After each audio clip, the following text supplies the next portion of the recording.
Hello everyone and welcome to this week's edition of RaceSpot TV Friday Primetime here live on the iRacing Esports Network. This is the IMSA Online Sports Car Championship. We head to round number 10 at Road Atlanta for this evening's festivities. I am Connery Medic. I'm joined by Ryan Walker for this one. It's Road Atlanta, it's IMSA Racing, Ryan, and I just can't wait to get started because this track usually plays some host to some absolutely brilliant racing.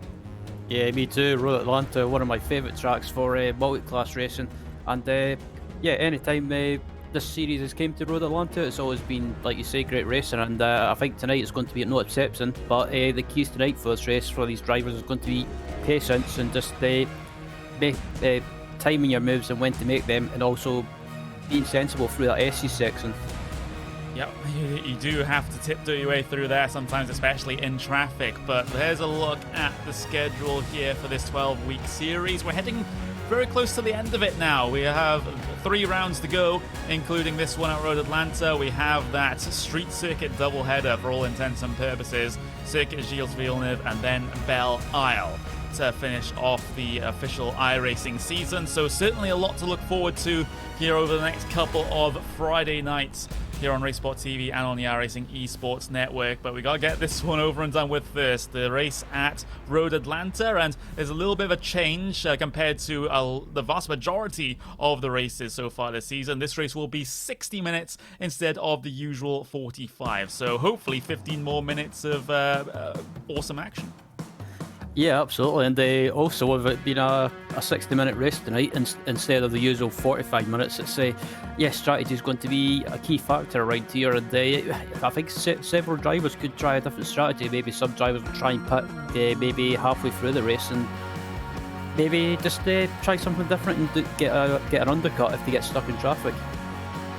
Yeah, the strategy games are going to be big here, not just in terms of the fuel saving that we've seen all season, Ryan, but of course here at Road Atlanta, it's probably the worst track to get stuck behind traffic in the wrong places, shall we say, especially coming through that first sector, the S's section. If you're stuck behind slower traffic there, well, just rest in peace your lap time. Yeah, absolutely, and if you get stuck behind the slower class cars through that SE section, it's basically you lose about probably 2 to 3 seconds or even 4 seconds even. It just depends where you catch them. If you can get by them before the SE section, then that's good, but if you get stuck behind the car through the SE section, you'll just lose tons of time, and that could give your opponents a chance to pounce. Yeah, and that's why it relates to the pit stops, because if you can get yourself your stop done and then file out into a little bit of clear air, whereas the rest of your competitors might have to deal with it if they pit at different times, then that could give you a very big advantage in that particular phase of the race. So a lot to look forward to here. We're actually coming towards the end of the little qualifying session we have out there at the moment, and if you've been a regular tuning into this series over the last couple of weeks, you will know that we tend to have pretty anemic Daytona Prototype fields, and this is not the case this time around. We actually have 10 Daytona Prototypes taking to the track here today, and well, 10's better than 2 that we saw for a couple of weeks, right? Yeah, absolutely. The field and the prototypes over the last few weeks has kind of been on the thin side, but it's good to see it's picked up for tonight at Road Atlanta with it being a popular track, and I think 10 prototypes kind of shows that. So, and the man in the prototype class to watch has been on form at the moment when he's raced has been Tim Grievin. So yeah, he could be the one to keep an eye on. Can he keep up his good form? Well, he has about a 1/10 of a second advantage in qualifying, but we're 10 seconds away from getting the starting grid set for round number 10 at Road Atlanta in the IMSA Online Sports Car Championship. Track information, 26 degrees out there on circuit. We are getting into the evening here, local time. So, track just going to get darker and darker. The headlights have become more and more prominent. But here we go then. Here is your starting grid for round number 10. In the Daytona Prototype field, Tim Graven takes pole position for Simsa Esports with Sebastian Hanff on that front row as well by, just almost a 1/10.5 a second behind. Burkhan's Marding there in P number 3, Nathan Moore in P4. Alexis Vico will line up in P5, Tristan Iglesias in P6, and then you have Pereira in P number 7. Gustas Grimbergus will start in P8, Mark Doyer in P9, and Corey Chester will be your 10th Daytona Prototype here today.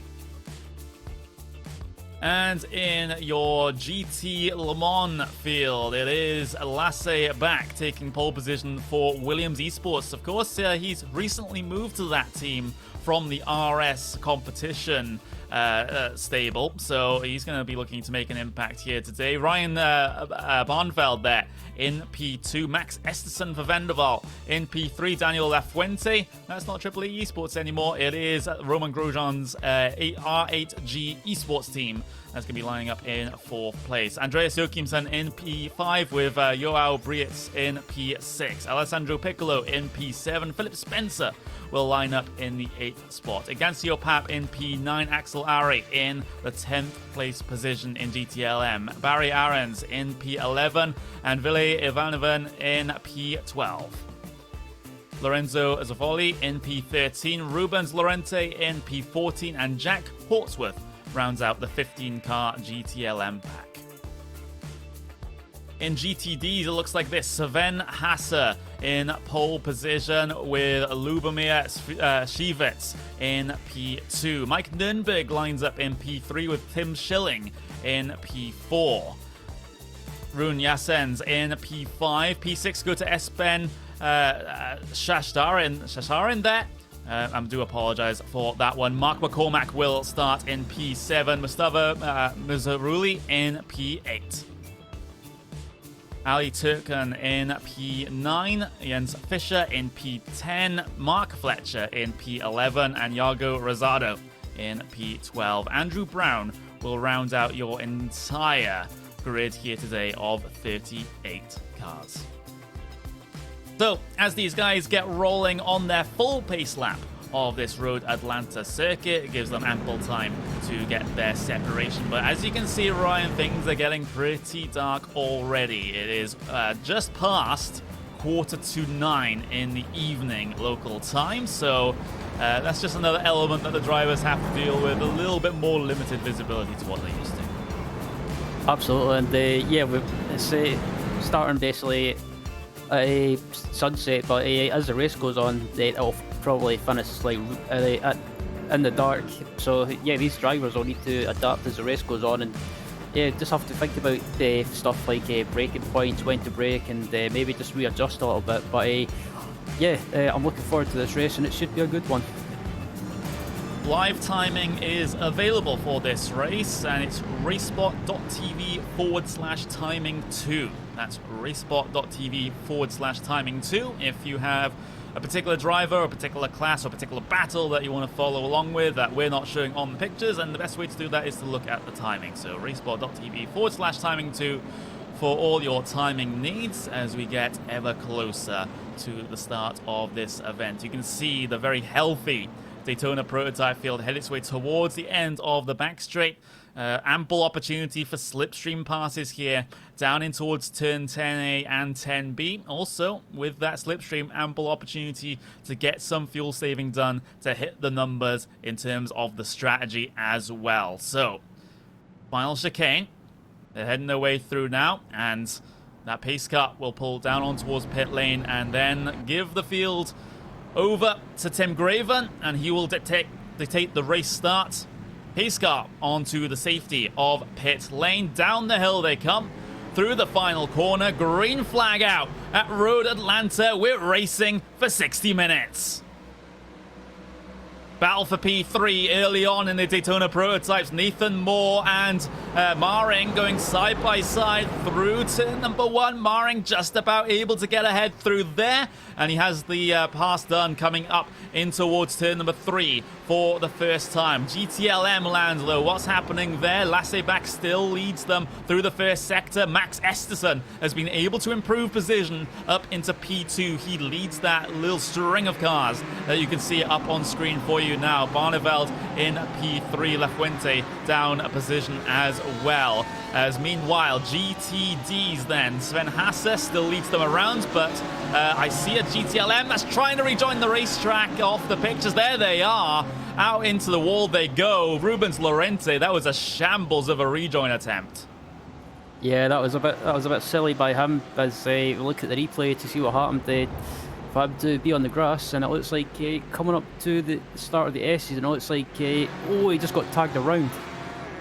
Yeah, he got tagged around, and then all you have to do here, wait for the GTD field. Wait for the GTD field. Wait for the GTD field, and no, don't wait for the GTD field. He just clatters the side of a AMG Mercedes, and that is one poorly looking Porsche as a result. As Alexis Vico's had a problem in Daytona Prototypes. He started to, he started in 5th place. What's happened here? There's been a bit of scrapping in Daytona Prototypes, it seems. Coming through, whoa! The driver, the number 9, I believe there, tagged the grass. Oh, no, Marek Doi actually tagged the grass there, just completely collected Vico there. Vico had absolutely no time to react to that. You can see Doi head his way through, and yeah, grass can be lethal sometimes, and there's no better example than that. My word, Vico had nowhere to go. Yeah, Vico was just he was just an innocent victim in that, and he just had nowhere to go. And yeah, Doi just clipped the grass, and again, like I mentioned it before, that grass is really slippy, and if you clip it too much, that will just send you to a spin like we just saw. But back up the front in the prototypes, the battle for P3 is going on at the moment, and yeah, Tim Greven, or Greven rather, is at the moment just checking out. Yeah, that does seem to be the case. He currently, kind of checking out, kind of not. He has a second lead. Meanwhile, look at this. Nathan Moore down the inside of Maring. This is the Balfour 3rd place out on circuit, and it's 3 participants in this one. Gustav Grimbergers is locked onto the back of this as well as they hop, skip, and jump through turn number 3 and then down the S's section for the 3rd time in this event. And it seems to have, we've had a little bit less carnage than we saw at Sonoma, but I know the danger in saying that sometimes. There's the GTLM train heading their way through. This is the train for P3 out on circuit at the moment. Actually, count Matt Testerson in that. He's very much in this train. He's trying to break the slipstream back to these guys, but not being entirely successful for the moment. You're on board with Daniel Lafuente at the moment as he tries to lock onto the back of the fellow Ford GT in front of him. Yep, and yeah, it all seems to have settled down at the moment. Yeah, Lafuente flashing the lights at the moment, trying to distract his opponent, but yeah, it's kind of normal to see that people try and flash their lights just to try and distract the driver in front of them, and just maybe kind of just rattle them a little bit mentally. Well, Lafuente had a look into the chicane, but decides to stay in line instead. And this might be the theme that we see, at least in GTLMs, considering the fuel numbers. Meanwhile, there was, you can see GTDs at the moment up on screen. Alpha P number 3 in this class as well. P2 not too far away either. So podium position still on offer at this early stage. It just seems like, at least in both GTD and GTLM at the moment, the leaders have kind of gotten away from the rest of the field, and the rest of the field are in these draft trains. Yeah, and the top 3 in GTD are just pulling away ever so slightly from the pack behind, and yeah, if you're Janssens, it's maybe not always a bad thing to sit behind Nuremberg. Maybe just use the slipstream, save some fuel, and yeah, maybe try and stretch out the fuel the fuel stunt by maybe a lap or 2. Yeah, that's the thing. Fuel game's an ever-present feature. Janssens going very, very wide, coming through turn 5, and that's one of the trouble spots at this circuit. It's so easy to get that corner wrong. You go out a little bit too far, you hit the bumps and the car gets unsettled, and then you actually hit the inside barrier more often than you hit the outside barrier coming through that corner, and it's very tricky to get pitch perfect, every time for 60 minutes. Yeah, absolutely. It's one of those corners on the exit. You can run wide, but if you run too wide and you catch that bump on the exit, it can unsettle the car, and yeah, most of the time if it unsettles the car and you lose it, you'll end up on the wall on the right hand side. There's this battle for 8th positions going on at the moment between Axel Ware and Philip Spencer, and back in the GTLM class, and I did get past recently. Spencer, though, heavy over turn 3 curve there. Can't be doing that too often. That Ferrari looked a little bit unsettled once he took too much of that, but able to hold things together for the moment and continues on his way. It's been a pretty comfortable start for most of everyone at the moment. Of course, we saw that incident between Malik Doya and Vico in Daytona Prototypes that collected those two cars coming towards the end of lap number 3, I believe it was. But apart, in the other classes, we've seen some people have problems. Lorente, of course, on lap number 1 with an attempted rejoin that didn't exactly go his way. But apart from those two major incidents, we've had a pretty clean start. Yeah, I'm quite surprised in a way. It's been a relatively clean start apart from some of the issues like you mentioned. But apart from that, these guys have settled down and they've not done anything silly. This is probably the first time this season that some of these drivers have been sensible. Yeah, I guess that's one way to bring up that point. But we can actually bring up the track map. If I get my words in the right order, all my syllables are okay. Track map up on screen. You can see each class in a different color, and you can see in this situation it's the same as what's on the graphic. So the Daytona Prototypes are in blue.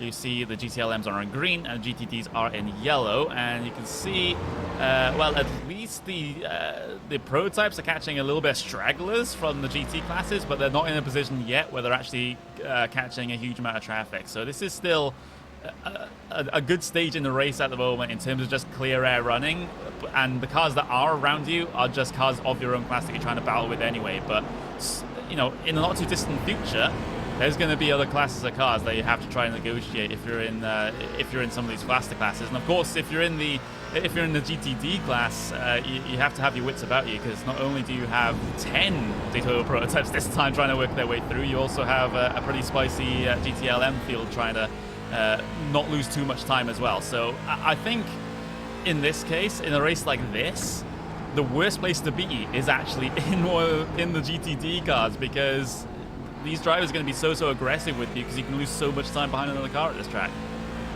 Yeah, and it's another thing as well about this track is Road Atlanta. Some people might think it's a long track, but when you think about it, it's actually quite a short lap, because unlike other tracks, the prototypes will probably catch up to the GT cars quite soon, quicker than expected. There's a battle going on into the final chicane.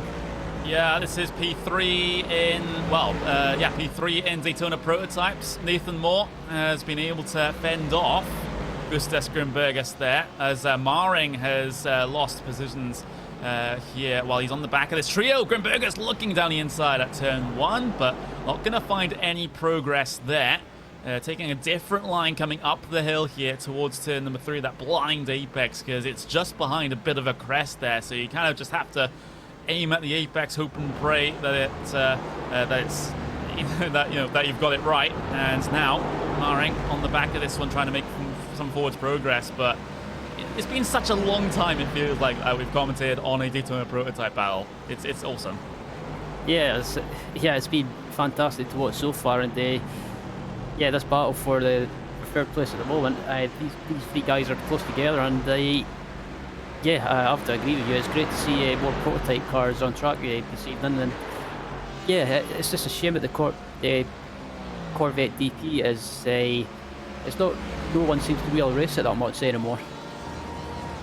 Yeah, and if we had fields like this throughout the season, I would certainly be happy. But we can take what we can get. As there's Tim Graven, I believe, heading his way through. He's starting to deal with GTLM traffic there. It's the sort of stragglers at the back of GTLM, but GTLM all the same as he passes one. But soon he'll hit GTD traffic. As you can see further down the road, there's a little bit of damage on Tim Graven's car as well that he might be a bit concerned about. He has a 2.3 second gap over Sebastian Hamp in P2 at the moment, so it doesn't seem to be losing him too much time. But what will lose him time is this traffic ahead if he's not too careful. Yeah, as it comes up to lap some of the GTLM and GTD traffic now, and as they've got a car 23 off Piccolo in the final corner. That's Piccolo. Yeah, oh, Ignacio Pap is also involved in this, under the Suzuki Bridge. Let's see what's happened here in GTLM. So we're on board with Ignacio Pap on the way into the chicane. Oh! Oh! Okay, there was a spinner ahead. And then, oh, someone ran into the back of Pap. What? That was a... Yeah, a prototype involved in this. That is a really, really confusing sequence of events. Let's just try to take another look at it. So, this is Piccolo is spun in the chicane. And that... Oh, the rejoin, please, guys. Come on. That triggers like a chain reaction behind. And it looks like it was the 37 Jack Hawksworth in the Daytona Prototype that actually ran into the back of the GTLM there. But again, these guys just have to sort out their rejoins because it just causes this. Yeah, that was a bit of... well, that was really silly. I can understand you want to try and get going again as quickly as possible, but on the other hand, you have to be more wary. And surely some of these drivers are rejoining silly. Surely they must have a spotter. Yeah, well, at least some eyes. You can look further down the road. And the F3 box to tell you your relative timings. But look at the congestion right now that this battle for podium positions in Daytona Prototypes have to deal with. 3 wide into turn 7 with the GT cars. Somehow they get through okay. But, wow, that's just how traffic can really spice things up in a race like this. Grimbergus, the beat in the sandwich between these Daytona Prototypes at the moment. Maring is actually trying to make a move on him behind. You can just see the headlights changing as we were on board there. Now side by side between Maring and Grimbergus down in towards the chicane. Maring's gone a bit deep on the brakes, somehow able to recover. Continues this fight through the next couple of apexes, but Grimbergus around the outside, able to nail the exit of the chicane to be able to keep Maring behind him. And now Moore is looking to try and run for the hills. He has a Merc that he has to get past. He does so. The rest of this train still has yet to come up on that one, as again traffic getting in the way in Daytona Prototypes, and Grimbergus wanting to deal with this one in short order, puts that GT car between himself and Maring, and this is going to lose Maring a lot of time. Yeah, this is not what he needs, and they just manages to get by one of the GTD cars as they head through the SE6, and Maring's lost a little bit of time to Grimbergus, and one of the prototypes gets a bit behind. Oh, Grimbergus! Oh, this is scrappy. This is absolutely scrappy. How these guys haven't come together yet, I do not know. Oh, that's Grimbergus sliding through turn number 7, and now Maring will have a chance coming down the back straight here. So a drag race between these two Daytona Prototypes. Maring losing a little bit of ground. He starts to gain it back now on the way in through that kink of turn 9, down the hill into the chicane. Maring, his Grimbergus going way deeper on the brakes, and he's able to secure it down the inside at the chicane. So this is fantastic stuff with these guys. Risky, but fantastic. And P5 as well as they managed to gain on these guys, and all this traffic they're having to lap is just starting to bunch this pack up.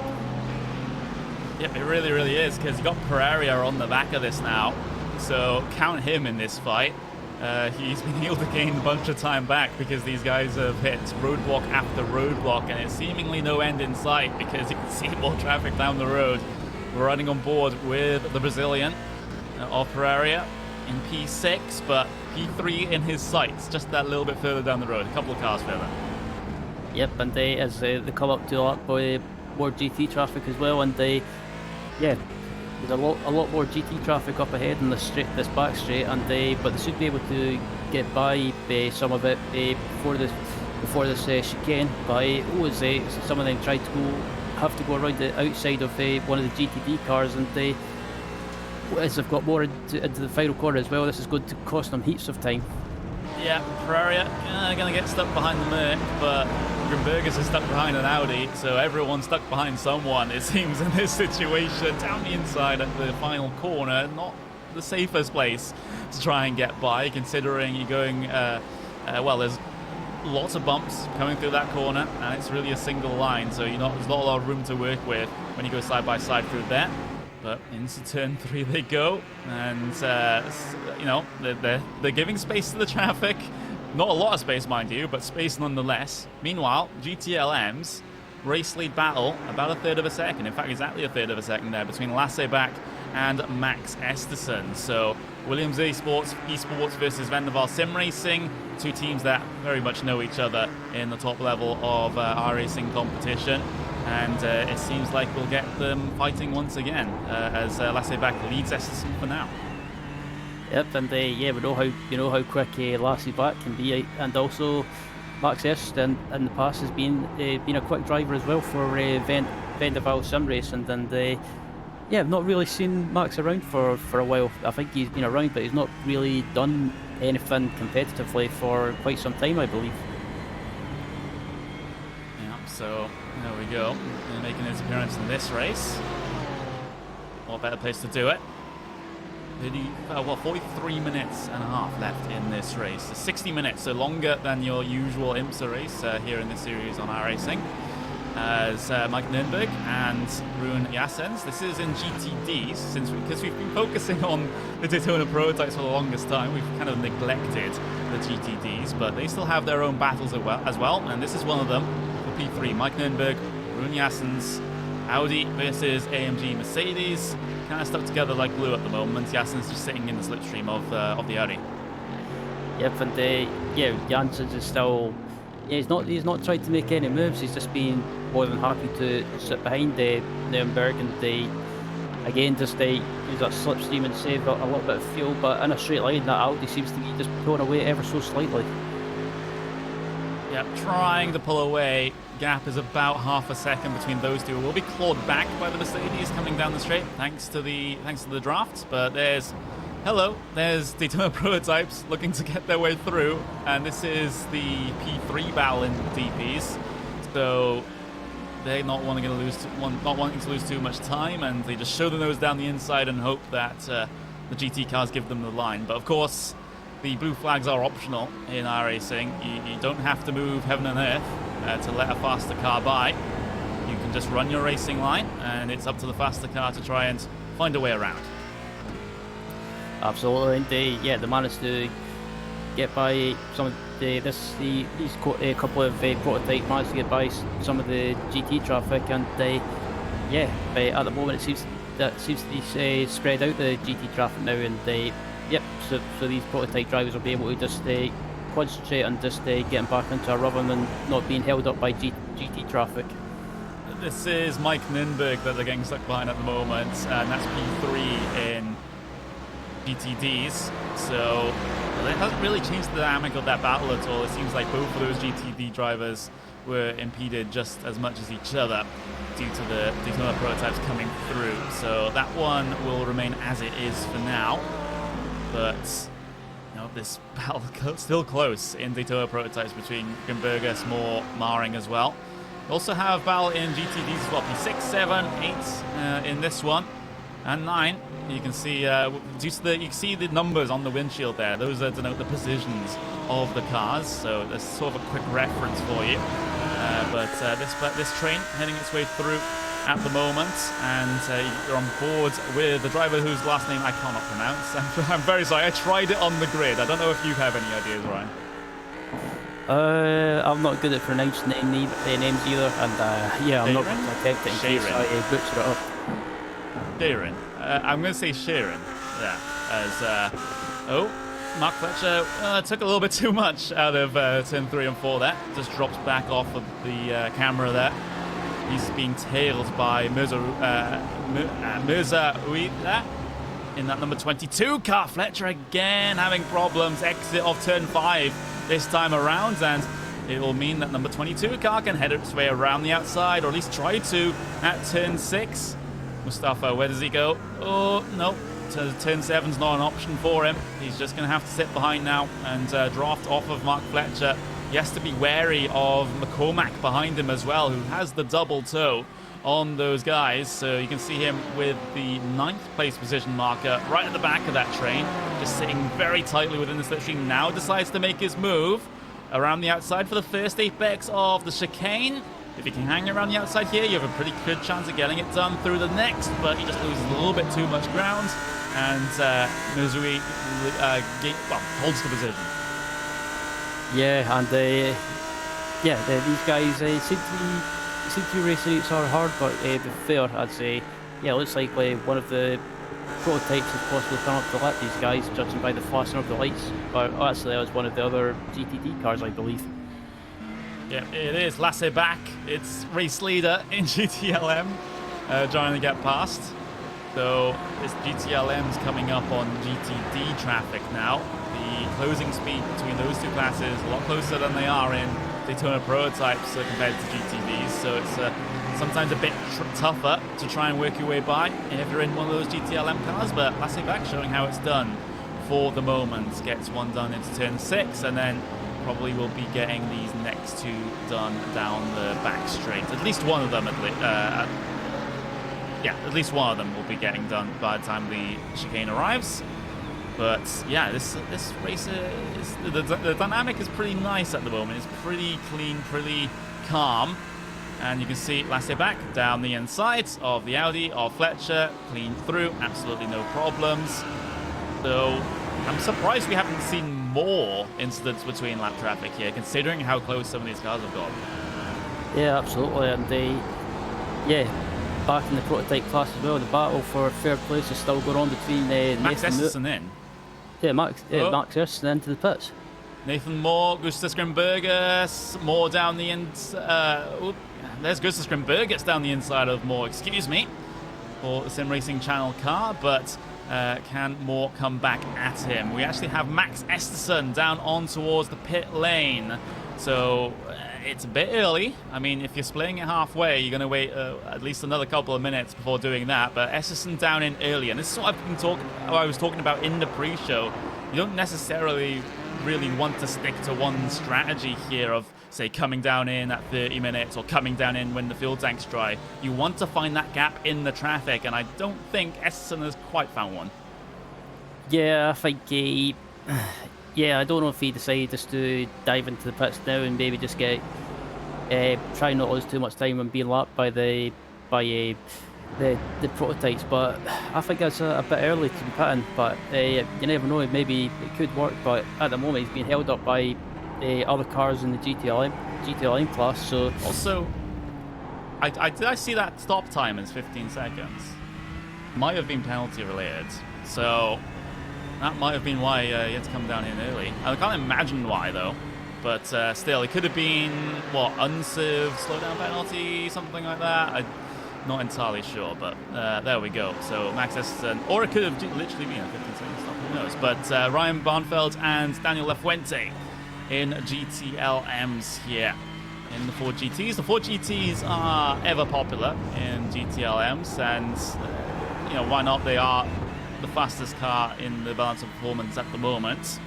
So we have a leading 6 Ford GTs, excuse me. You have to go down to P7 to find a BMW M8. But meanwhile, Nathan Moore and Gustas Grimberger, I believe. No, that is not Gustas Grimberger. That is Maring heading his way through on Nathan Moore here. So Nathan Moore, he hasn't had a great last couple of laps, has he? Coming through the final chicane, was there contact between these two?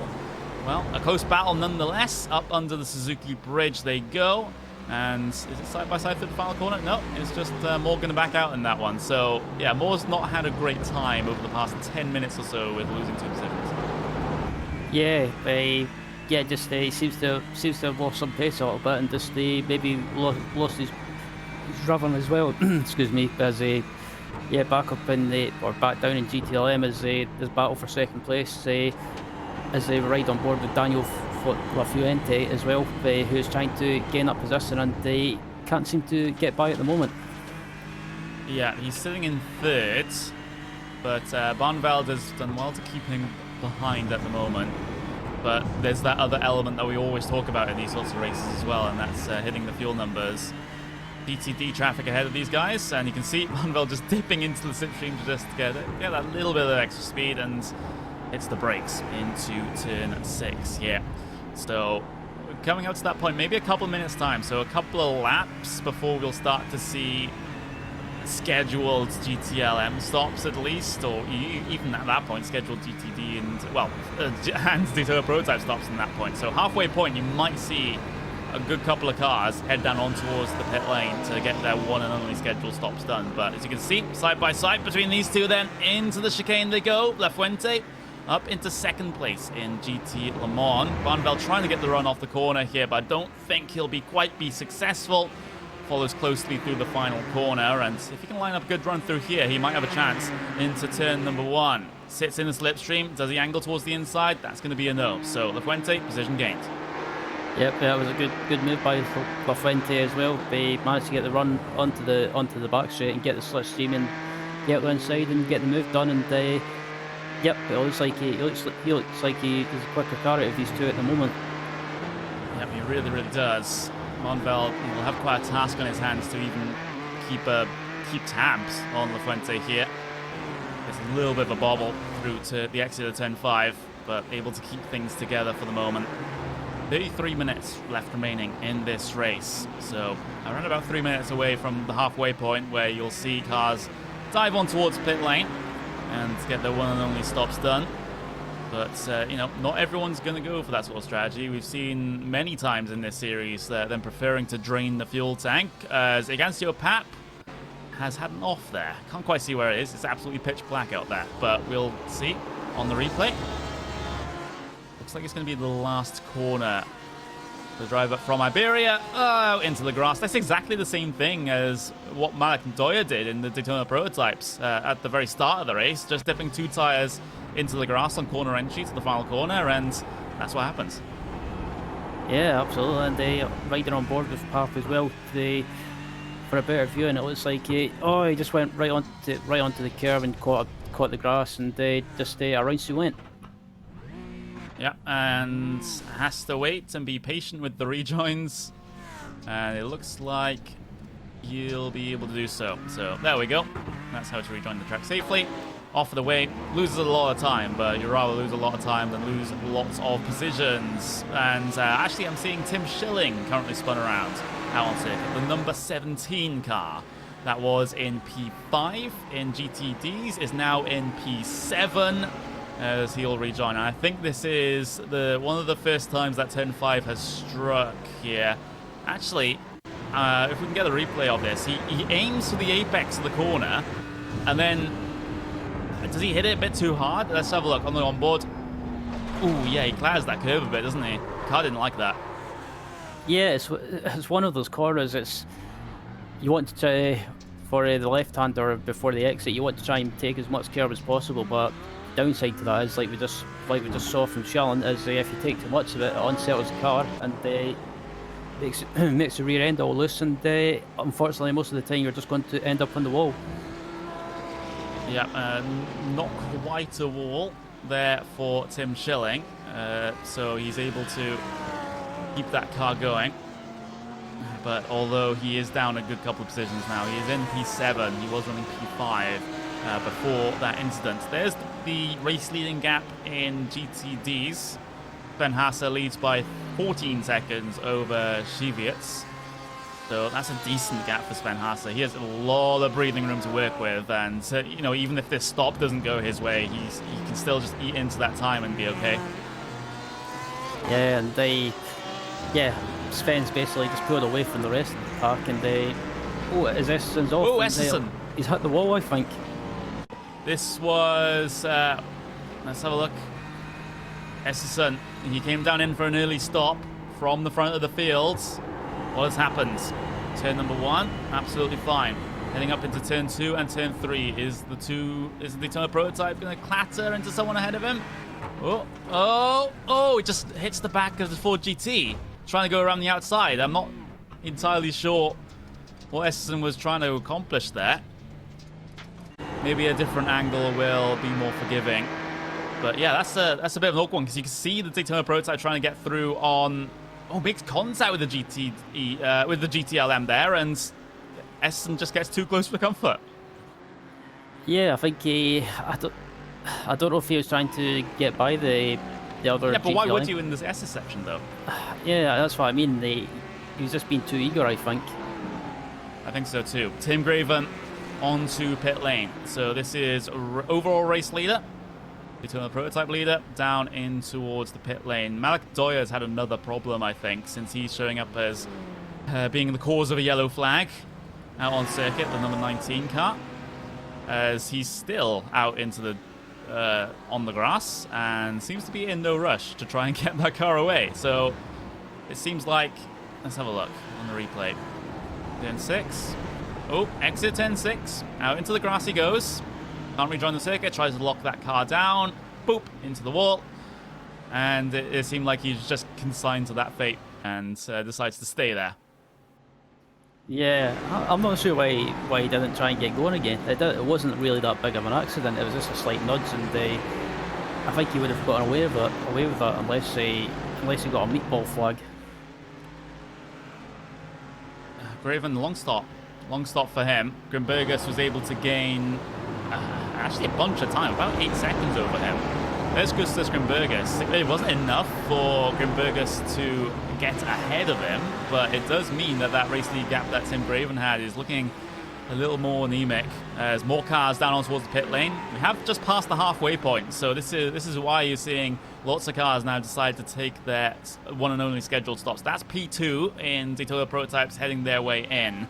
Nathan Moore stayed out as there we go, Hampf in towards pit lane.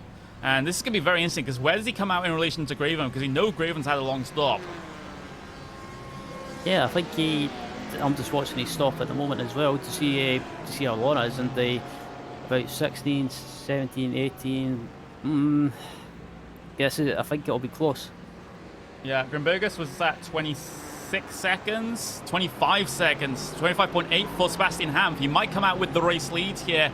Effective race lead in Daytona Prototypes because there's Tim Graven and he's caught behind the GTLM battle here, and that has lost Tim Graven the effective race lead in Daytona Prototypes. And you can see the frustration as he forces La Fuente off the circuit, and now it causes a bit of a chain reaction behind because Barneveld was looking to try and get his way through and capitalize on that. The Ford GT on the front of the train there is lapped traffic, and they're trying to flash and try and get their way through. But Graven, obviously a huge amount of frustration there, and now Grimbergus is also getting involved in this GTLM fight because he realizes now that Graven's lost a lot of time that he wants to capitalize on and get into a position to improve his place. So it's funny how things are all linked together, right?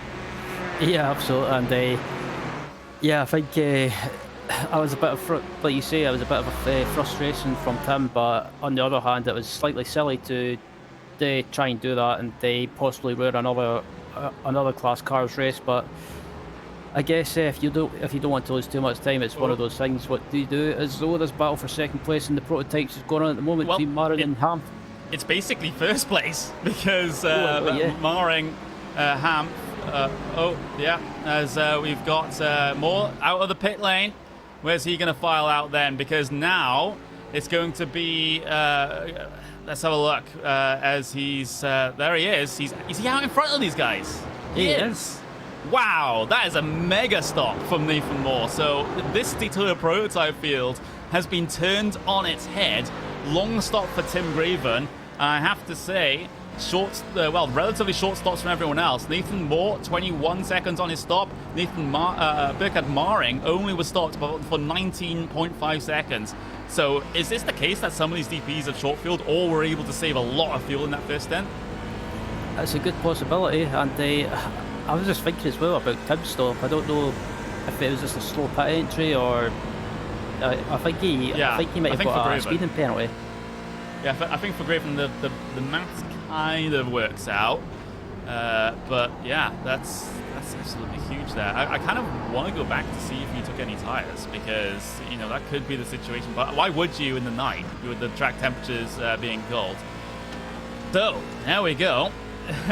Shaping up to be a very interesting race in Daytona Prototypes. They're getting stuck behind, well, at least Maring is getting stuck behind Barry Ahrens in the BMW there, trying to go through a turn 3. Hampf taking a bit too much to turn 3. Curb, cone scatter all over the place. He's able to get back onto the circuit, but oh my word, this Daytona Prototype battle just keeps on giving. And now Gustas Grimbergus is in striking distance of Hampf due to that incident. Yeah, as they're watching the replay now to see what happened, and Hampf just clipped the grass ever so slightly. Yeah, optimistic there. Turn 3 pass is not usually a great option. Maybe in the final couple of laps of the race, but not when you have 24.5 minutes left in one.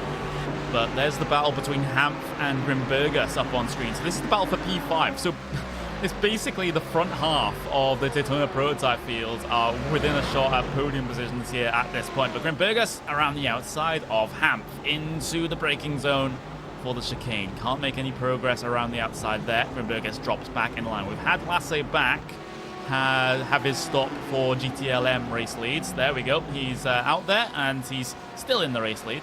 Oh, he's not pitted, excuse me.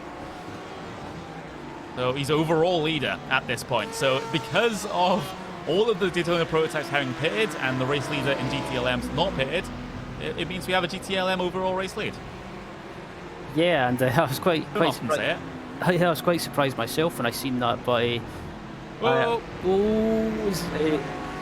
yeah, Barneveld off at the S's. And yeah, just have to be careful because I think drivers are starting to sort of go outside their limits here. You can see the amount of exit curve that Barneveld takes out of turn 5. You can do that, but not too much, lest you go out into the bumps and find a barrier. But yeah, this is shaping up to be a brilliant event, a brilliant close, perhaps, in the final 23 minutes that we have. I'm interested to see how the condition of Tim Graven, because could it also have been a front clip change considering he had damage? I was just thinking about that as well. From the races I've done with this car in the past, cars with loads of high curves like Road Atlanta, we're racing at tonight. It's one of those tracks. If you take too much curve or the car bounces over a curve, you get that front splatter damage. Still damaged on that Daytona Prototype, so it wasn't a front clip change. So yeah, mystery that will perhaps be solved after the race if Tim decides to come in for our interview. As he's sending his way through the S's now. But Maring is the battle for position ahead of him. That Daytona Prototype just a good couple of meters further down the road there. So battle for 2 in Daytona Prototypes up on screen for you now. Lasse back, he still has not come down on towards the pit lane, so he's still logged as the overall race leader, but is also a GTLM car. But look at this, 3.5 tenths of a second between Maring and Tim Graven. And Graven, he has a lot of ground to try and gain back here, but luckily for him, this is one of the longer events on the calendar, so he has time to do so, time to recover from that slow start. Yep, and he's right behind the second place car of Marin as well, and Tim seems to be the quicker driver at the moment. Oh, as he closes right up in the middle of the chicane and gets a great run on the exit, and but Marin just seems to be pulling away ever so slightly. So I think but Lassie backs dives into the pits. Yep, he does. So that will mean Nathan Moore is the overall race leader now. Daytona Prototypes. He has a gap of about 3 seconds to this battle that you see up on screen. Tim Graven and Burkhard Maring. So he has a bit of a buffer. I'm just trying to see whether this battle is gaining on him, and they are. Maring gained about 2 tenths of a second on the race lead that last lap. Tim Graven gained half a second on the race lead on that last lap. More GTLM pit stops coming through though. Barneveld is down in, La Fuente is in, Joachimsen also in as well. So that's most of your GTLM cars coming on towards the pit lane now to get their service done, with 20 minutes left remaining. So Lasse back leading in that class. La Fuente, second place. Barneveld in third. Joachimsen fourth. And we'll get to see who comes out in fifth in just a couple of moments' time. But there we go. GTLM pit stops over in a flash. Yep, and this battle and the prototypes is still going on for second place between going on at the moment between these two guys, and it seems to be Tim's a quicker driver, but he can't seem to do anything about it. It seems to be Marin's just doing a good job at the moment. Oh, he tries to go up the side. Oh, it was so close to being contact. Big look to the inside of turn 1, but Maring wasn't phased. It's so easy to get spooked by seeing that in your mirrors and then accidentally outbrake yourself and then give the gap that Graven was looking for. But good job for Maring to not be scared out of his line of that move, but it's a bad run out of turn number 5 for Maring. This might give Graven the opportunity into turn number 6. They hit the brakes and Graven still behind for the moment. Turn number 7, you can get a good exit out of here. and then make something happen into the turn 10A and turn 10B chicane. But I think Maring's got the better of the exits there. Absolutely, as they're coming up to some GT traffic as well in front of them, and this could play a factor in this battle. And there's also another thing as well with the race finishing at night time. Fatigue could come into it, so if Marin loses a bit of concentration, that'll allow Tim through to pick up P2. This is always sketchy, pass into the final corner, but Maring has it done, and Tim Graven has lost a lot of time here.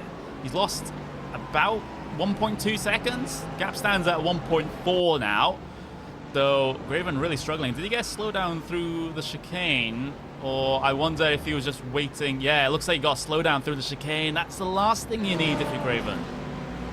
Yeah, Graven after his pit stop, he just seems to have he just doesn't seem the same. He seems to have lost his focus, or just seems a little bit rattled though as he gets caught behind one of the GTD cars. You got a slide on behind it as well. Maring is also having to deal with his own traffic woes. So Tim Graven's hoping that as a result that is equalized. But still, over the last couple of laps, these two guys have still been gaining on your race leader. So gap between P1 and P2, so Moore versus Maring, that is now down to, looks like 3.4 seconds here. So there we go. Battle closing in. It'll take another good couple of laps for them to be in striking distance, but they are gaining by 2 or 3 tenths of a second a lap on your race leader. I'm just wondering as well. I wonder if Moore, if he's maybe just fuel saving a little bit, because that was kind of a short stop, not a short stop, but a really quick stop anyway. So I don't know if he's maybe underfueled slightly. Yeah, that's the thing, because we can see the spread in Daytona Prototype pit stop times. The fastest pit stop time was Maring at 19.4. Or 19.2, as you can see on the graphics there. Sometimes there's some disparity with my timing screen. And then you can see Nathan Moore with the 21.1 second stop. Sebastian Hampf actually had a longer stop of about 26 seconds. So there's a huge variation in the stop times here in Daytona Prototype. So it's interesting to see how this works out, because yes, there are some Daytona Prototypes that had been stuck in trains, so therefore we're able to lift and coast and save some fuel, but there seems to be a wide difference between those that could and those that couldn't. Yep, and but at the moment, looking back in the GTD class as well, we've got this battle for 7th place going on between Tim Shellen and Mark McCormack. This battle's been going on for a few laps anyway, as it looks like the GTLM leader goes by them as well.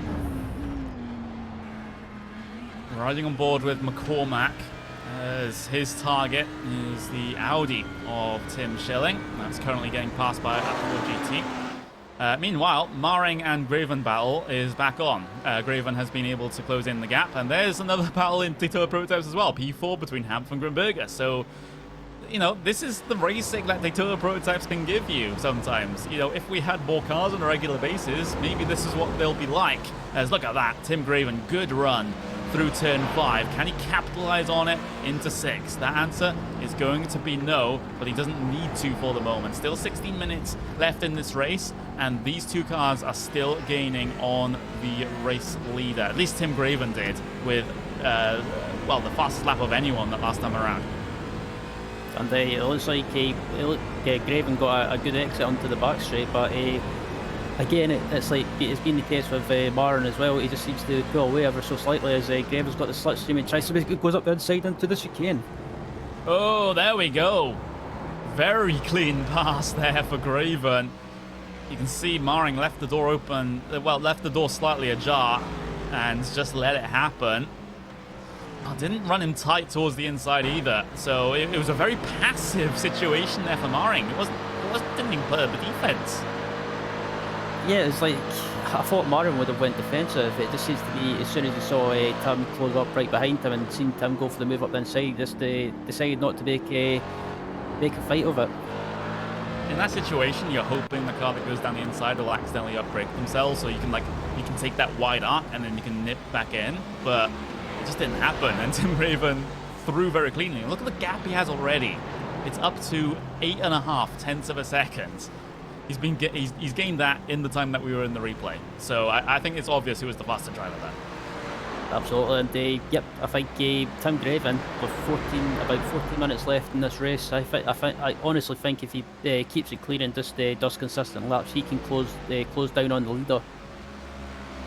Yeah, there's the gap though. 3.1 seconds is the gap, and you can see Graven half a second, or if not more than that, over the last 2 laps, and now he doesn't have a driver in front of him to be concerned about. That's Axel Ari going off the escape road in the S's. So the Frenchman having a problem. Turn 2, turn 3. The back end was sliding out before he even hit the apex of turn 3, but hitting that curb signaling didn't help. And now he has to reverse across the track and then take the escape roads. It's an awkward spot to try and recover, so I forgive him for having to do that. Yeah, Smith. Because Grimbergus is gained a position now ahead of Hanf. Oh, Hanf, there we go. Into turn 5. That was a hopeful move there from Hanf, and you don't make moves like that into turn 5. That is ridiculous. We're riding on board with him. You can see, well, he's just trying to look all over the place. And now, through the S's section, follows behind. There's so many opportunities later on in the lap to get this pass done. I don't see why you have to make it through turn 5. You can see, I guess Grimbergus makes a mistake there, and Hanf is just trying to capitalize on it. But that's just too optimistic for me. Yeah, that was a bit silly, I think. I mean, I guess the only way I could describe that incident up is he probably learned that from the Pastor Maldonado School of Driving. Never heard that one before. He's on board with Grimbergus briefly from the rear of his car. The overhead view, as long as it's not impeded by trees, will give a better view. Yeah, it's just optimistic from Hanf. You can sit behind there, get a good round at turn 5, make something happen into turn 6. You can even make something happen into turn 8, 10A and 10B if you have the slipstream. So I'm not exactly sure what was the rush for Hanf there. But meanwhile, back to the live pictures. 12 minutes left remaining in this race. And, well, next time the leader heads his way across the line, it's going to be 10 laps. So Tim Graven and Burkhard Maring. Maring's keeping tabs on Tim Graven here. We did sort of spitball the idea in the little production chat here that Maring was going to use Tim Graven to drag him up to more and have a chance at the race lead, and he's actually doing an okay job of it right now. Yeah, I think it's a good plan. Look at the gap. Ooh. Yeah, I was just about to say as well. Look at the gap as well. Tim has managed to absolutely slice that gap and close down and more. And I think the way it's going at the moment, I think we could be on for a fantastic battle for the win in the closing stages of this race. Could be. So, if you're Nathan Moore now, how do you mentally prepare yourself for what is starting to become inevitable with the lap time deltas as they are in the bottom right? A couple of tenths of a second gained a lap, 3 tenths of a second, 4 tenths of a second. You know it's going to happen by the time this race is done. Knowing that, does that mean now Moore is prepared for what's to come? Since he's watching that relative come down and he's thinking, well, I just have to defend for my life now. It's possible. I mean, from the past races I've been in the lead of for the unofficial stuff anyway, it's kind of if you see someone catching you in the closing stages, it's kind of you've got to prepare yourself and kind of plan ahead. What do? Do you let someone quickly go by you and try and stick in their slipstream, or do you try and defend for all it's worth? It's always Chester off. That's a lapped Daytona Prototype that almost came together with your race leading Daytona Prototype. So Corey Chester down the inside of 2 GT cars, and I don't think Chester's going to be proud of that moment. Yeah, I don't think the couple of GT cars would have been happy with that, as well as Tim Graven, or Tim's rather, absolutely just closed that gap down on Moore. I think like I said before, I think no fuel saving. GT cars, Moore, this is the wrong time for GT cars, he's thinking, flashing the lights down to the inside of turn 6. All 3 GT machines give the space, and in fact maybe a little bit too much space as far as the Mercedes is concerned. Look how close they all are coming through turn 6, and well, those DPs have been able to get themselves through unscathed. Battle for P2 and GTLMs, you can't forget about that either. These guys have been going at it for most of this race. P2, P3, La Fuente and Barneveld, they might also be a big feature for the end of the race, but the main one is the race lead in Daytona Prototypes, the overall race leads. Potentially incredible stuff coming up, folks. 9 minutes left remaining, 7 laps, let's go. Yep, it's absolutely game on with 8 minutes left in this race, and Moore has managed to just eke out a bit of a gap at the moment, but Tim's flashing the lights, trying to rattle him, and Moore, he's not off the pace, but Tim's just slightly quicker at the moment. Yeah, just quicker where he needs to be.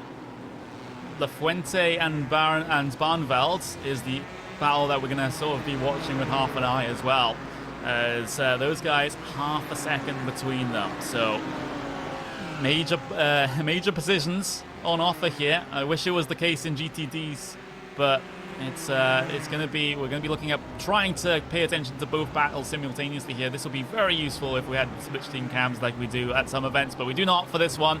We just have to deal with the one, as Daniel La Fuente and Ryan Barneveld close together through the final corner as we come to 8 minutes exactly to go in this race. So, who's your pick for each one of these battles, Ryan? In the prototypes, I have to say, as much as I would love to see Moore win this race, I think it's the way Tim's going at the moment. If he can just keep his head and keep it cool and just keep it clean, I think he'll take the win. This battle in GTLM, I think it'll be La Fuente. Yeah, La Fuente has been able to hold on a lot, has to hold on to the car through the exit of turn 5 as well. Oh, so sketchy coming through that section sometimes. One small error can become a big repair bill if you did that in real life. But 0.4 of a second between these guys now. Nathan Moore and Tim Graven, about half a second between those two, so not all that much different compared to this battle. But for now, Barneveld can sit inside the slipstream of the fellow Ford GT in front of him. I mean, he's at the luxury right now is that he can prepare for this move, he can get the slipstream into the final chicane, but we've seen so many drivers hold on to a position even though they've been threatened into that chicane. So it's not a done deal if a side-by-side happens into there. Absolutely not. I mean, if someone passes you and you can stick in their slipstream on that back straight, you've got a good chance of making the move and passing them back by us. The battle for whoa! Whoa, Grimberger scrapes the wall. There's a couple of cars out into the grass, out into the gravel. Is that Pereira having a problem there? The Brazilian. Let's see what's happening here. A bit of confusion with lap traffic down the end of the back straight. See the Audi. Oh, hold the line. And Pereira straight into the back of the Audi there. Oh, my words. So he didn't really have a lot of space to work with either, since he was going side by side with another car. So, wow. Yeah, lap traffic woes once again. Yeah, I think it was just maybe just a bit of a misunderstanding. The Audi wasn't sure where he was going to go, and they kind of just wanted to try and stick to his line and not do anything too hasty, as this battle for second place in GTLM is still going on, and La Fuente has managed to just use that traffic to its advantage and stay ahead. Yeah, that seems to be the case at the moment. Careful with the Audi into the final corner. Puts that Audi between himself and Barneveld, as he'll now try to deal with it into turn number 1, but the battle still as close as ever. Although Moore is doing a good job at keeping Tim Graven at bay at the moment. Gap sitting at about 0.7 of a second, so Graven seems to have been able to get to, around about this mark, half a second behind your race leader, and then just sort of hits a brick wall. I wonder if there's a little bit of, however slight, dirty air effect in these cars that there is. Yeah, I was just about to mention the same thing as well. Dirty air if you're right behind another car. And they're coming up to GTLM traffic as well, and this could play a factor if they catch it in the wrong place. But it looks like they're going to get by it on the back straight. More. Oh, I was going to say slight mistake back to turn 7. It's not going to matter in the grand scheme of things, though. You'll just slipstream off the Ford GT and try and gain a little bit of a speed boost down the back straight. Every little helps at the moment in this battle. We have a GTD battle that's also a thing further down the field, P3 and 4, I believe it is. So that potentially might be a thing to look at, but I think right now our main focus should probably be on this one between Moore and Graven, because Graven certainly has the potential, he has the talent to gain this ground over Moore, but again, like you said, the lap traffic hasn't worked in his favor here. Moore will be impeded a little bit more seriously through this first sector, and now Graven, now he has the opportunity. Now he's in the position where he can pile on a lot of pressure, and still that GTLM car stays ahead, and that is a lot of traffic ahead of these guys. This could be the decider. Yeah, I was just about to say as well that lots of traffic up ahead of Moore, and this could play into the hands of Tim. If Tim can just keep it cool and just be sensible through the traffic, and he could use it to his advantage. But on the other hand, Moore gets a great run onto the back straight and is using slipstream of that traffic in front of him to great effect. Yeah, Graven, he's going to have to pick a line here. Oh, the Audi will come across, and Graven flashing the lights. That's one of probably the most sensible uses of the flashing of the lights there, because Graven was scared that his line was going to be taken away into the chicane, and then you'd have to lose a lot of time. So Graven, as a result, now finds the gap on the traffic, and this battle can continue. 2 laps to go across the line, around about 3 minutes. Yep, and there's no traffic in front of Moore. There's no traffic for Tim to negotiate either by the looks of it. So, Tim misses apex slightly. No, it's Nathan that misses apex there, the race leader. So it just keeps everything very tight together. Look how deep Tim Graven's gone into turn 5. And Moore was very slow through that section. And now Graven will look to try to make something happen on the outside of 6 here. No progress around there. Trying to look for the cutback into turn number 7. Not going to look for the opportunity just yet, but is the pressure now starting to tell? Is it starting to get a little bit too much for Nathan Moore to deal with? He has to defend for his life now over the, lap and a third that we have left remaining in this race. And Tim Graven preparing to try and get this pass to pick up another race win in this series. Around the outside at turn 10A, inside for turn 10B, side by side for the overall race lead under the Suzuki bridge. And Tim Graven might have just got it through the final corner. I think he has, but I don't think Moore is going to step out of this one that easily. Yep, Moore's not going to give up that easy, and I think Moore's fuel saving. Moore's short fuel. Oh no, as well, it was a short stop for Moore, all things considered. Not the shortest that we've seen in Daytona Prototypes, but oh my words, how things change. So Tim Graven, race lead now. Lafuente and Barenveld in P2 and P3 in GTLMs respectively. They still have unfinished business in this one, let me tell you that. There's the battle for P3 in GTDs as well. Yassens versus Nürnberg. Nürnberg is going to look down the inside here at the chicane. Well, outside of the chicane, the first part of it anyway. Side by side between the two of them. It's the Mercedes versus the Audi, and heading their way through there. Through the final corner, still not close enough for Nürnberg. He'll come across the line, 1 lap to go. But meanwhile, in Daytona Prototypes, Tim Graven, the race leader. There's GTLMs, but the overall race leader will be coming across the line to win in Daytona Prototypes. Tim Graven, time. So this is actually 1 more lap. I think that's why Nathan Moore would have, wanted this race to end early, because otherwise this is why you have to fuel save. Yeah, and I think Moore's fallen back a lot now, and so he's definitely short in fuel, and he's definitely short fuel by too much by basically 1 lap. Yep, he has. More. He's now 6 seconds behind your race leader. That's how much he's having to fuel save at the moment. So this is not done yet. As Daniel Lafuente and Barnfeld, they have more time to be able to deal with this particular battle. And Lafuente, well, flashing the lights there. I'm just having a look at Tim Graven. I was scared he was running out of fuel, but he's fine. Lafuente and Barnfeld still unfinished business, like I said, but the gap is too far at the moment. They're just ahead of Tim Graven. So if Tim Graven passes them, they won't have to go one more lap. But if he doesn't, they're going to have to go around again. But Tim Graven coming through under the Suzuki bridge then, up towards the final corner. This is actually the checkered flag. No debate this time, as IMSA Esports will take another race win in the IMSA Online Sports Car Championship in the Daytona Prototype class. Tim Graven, he had to work for this one though. He really had to work. But now you have a look at the rest of your positions. You see P number 1 in GTDs heading down the back straight at the moment. Sven Hasse, not really challenged all that much in this event. He's been having a relatively comfortable Sunday evening drive in this one, and he'll end up coming across the line to win in GTDs. There's the battle for P2 in GTLMs though. These guys, Lafuente has had the best of Barnveld in this one, I think.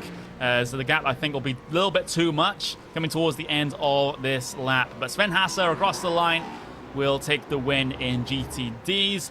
And then Lasse back in your GTLM class will come across the line to win for Williams Esports in the Ford GT. A great win there for Lasse back. Lafuente is able to hold on to P2 coming through the final chicane. Into the final corner, should be no problems for Lafuente. He's going to head his way across the line to come second in GTLM. Barnveld simply just in that awkward spot. A couple of tenths of a second back, but couldn't make further progress. He still finishes on the third step though. Well, there's a look at your official race results. Tim Graven by 9.5 seconds over Burkhard Maring. So Moore not able to hold on even to second place at the end of things. So he had to fuel save so much. So Maring up into second place. Grimbergus in fourth. Sebastian Hamp in P5. Corey Chester in P6. Christian Pereira in P7. Iglesias P8. Stoya P9. Vico in 10. In GTLMs, the race results look like this. Lasse back by 14.2 seconds over Daniel Lafuente, who was able to hold off Ryan Barneveld in P3. Andreas Joachimsen in P4, with Brites in P5, Piccolo in P6, Aaron 7th, Spencer 8th, Ari in 9th, and Zafoli in 10th place.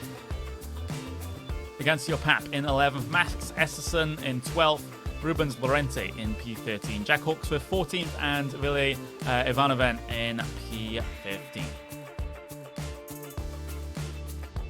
In GTDs, Sven Hasse, the class of the fields, 21.6 seconds over Ubemir Shiviats. Pirun Janssens in P3, Mike Nürnberg in P4. He couldn't quite get the pass done at the end of the race to be able to make that happen. Mark Fletcher in P5, and then you have the driver of Espen Cesarin in P number 6. McCormack in P7, Tim Schilling in P8, Turkin in P9, and Fisher rounds out the top 10 in GTDs. And then you see your final runners, Rosado, Metaruli, and Andrew Brown round out the GTD field. So, there we go. That's the racing all done here for this round of the IMSA Online Sports Car Championship. But that was a pretty exciting race at points, Ryan. It's certainly better than some of the races that we've had so far this season. And I gotta say, it was the Daytona Prototypes this time around putting on the show. Yeah, absolutely. Considering that the Daytona Prototypes are, prototypes basically have been a little thin on the ground at times this season, but tonight they picked up at Road Atlanta, and some chaos in the early stages of the race, but once it settled down, we had a great race, and in the closing stages of the race, we had a fantastic battle for the win. And I have to say, not the best race of the season, but without a doubt, still really, really exciting to watch. Yep, Very exciting indeed. And, well, if we have a final 2 races like that, I certainly wouldn't be complaining. Both street circuits. Circuit Gilles Villeneuve next week, exact same time, exact same place here on the iRacing Esports Network. And then in 2 weeks' time, we have the finale at Belle Isle, which will be an interesting predicament indeed. Well, both of those circuits really will be. So is the mentality going to change any coming into these final races, knowing that they are street circuits, there's no massive amounts of runoffs here, so if there are any incidents, there's the potential for mass casualties? Quite possibly. I think with Montreal and Belle Isle having basically being street circuits, I think the mentality, I think it'll change in a way, but it'll still be the same. People will still go flat out and just basically go for it.